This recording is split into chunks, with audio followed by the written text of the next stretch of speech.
Could COVID have actually been good for churches?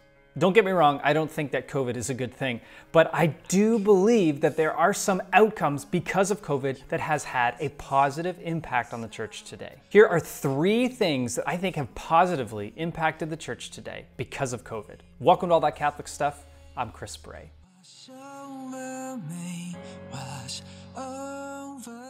Is it possible that COVID could have brought about something good for churches? Before you freak out, as Christians, we believe Romans 8:28 that God works all things for the good of those who love Him.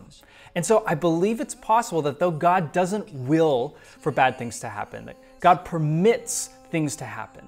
And though terrible things do happen, He can produce a good to come from it. Here are 3 things that I believe our churches in our era needed so desperately, and COVID forced many churches to adopt. Number 1, the forcing of innovation. Many Catholic churches were behind the game when it came to technology, and it forced churches to be innovative and to embrace technology. Like, for example, prior to COVID, there weren't too many Catholic churches that had invested in live streaming their services and masses. This was something that was largely neglected because there was no urgent need for it. There might have even been some skepticism as to why do we need these things? COVID forced many churches to have to catch up quickly. However, an even more important reality to acknowledge through this is that live streams for church services and for masses were brought about and embraced to be able to bring Jesus to the people when they wouldn't or couldn't have the ability to come into the walls of the church.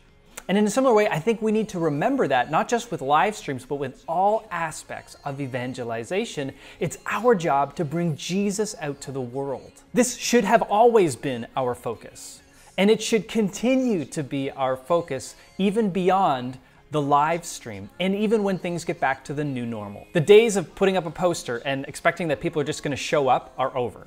And the days of, if you build it, they will come, the Field of Dreams reference, and expecting that people are going to just come into the church to receive Jesus are over. It's time for us to remember our commissioning, our mission is to bring the gospel to the world. And many people will never step foot into the church, but they will come in contact with people like you and me. And it's our job to bring the gospel to them. And it's the job of our churches to make the gospel accessible to the world so that people can be led to Jesus in the church. I believe that many churches and congregations have forgotten our commission to go out into mission territory and to bring Jesus to the people. And COVID was a reminder of that reality and that call. Number 2, squashing consumerism.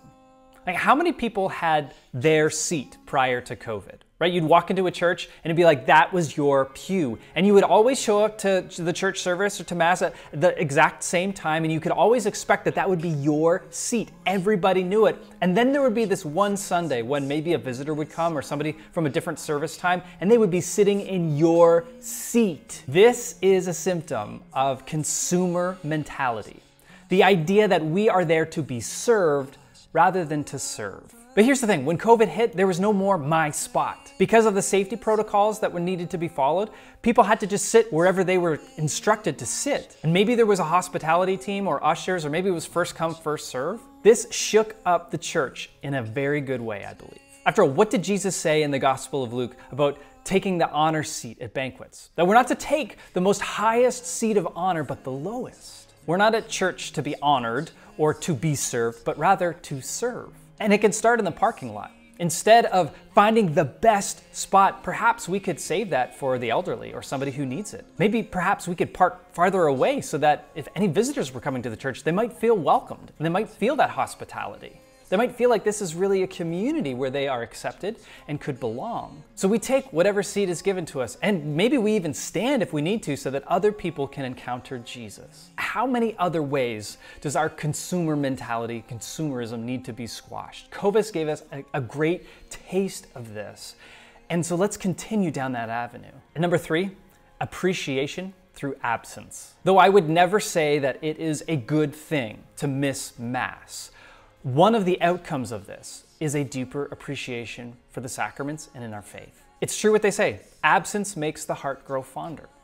And perhaps in our apathy, we did not recognize the treasure and the gift that we truly had before. And now because of COVID, perhaps we have this new appreciation for it. COVID helped us to recognize the things that are really important to us, and perhaps helped us to foster an appreciation and a gratitude for all that we truly do have. So let's continue with that in our faith as well. Perhaps we've really missed all of the extra activities, the Bible studies, the devotions, the prayer groups, the sacraments that we aren't able to participate in at this time, or that have been missed during the season of COVID. And let's continue to foster that moving forward in our faith life when things get back to the new normal. I'm sure there are so many more things that you can recognize has had a positive outcome through this terrible season of COVID, that though God doesn't will for bad things to happen, that He can produce good to come from it through the suffering and through the trials. And so if you are aware of other positive things that have happened in your parish because of COVID,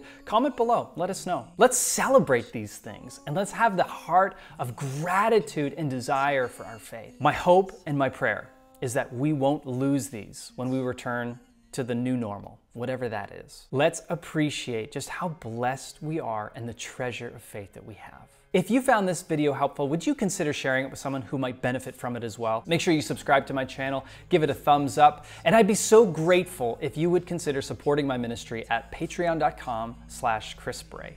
Thanks so much, and God bless you. Wash over me, wash over me, God, take this heart, transform it, wash over me, wash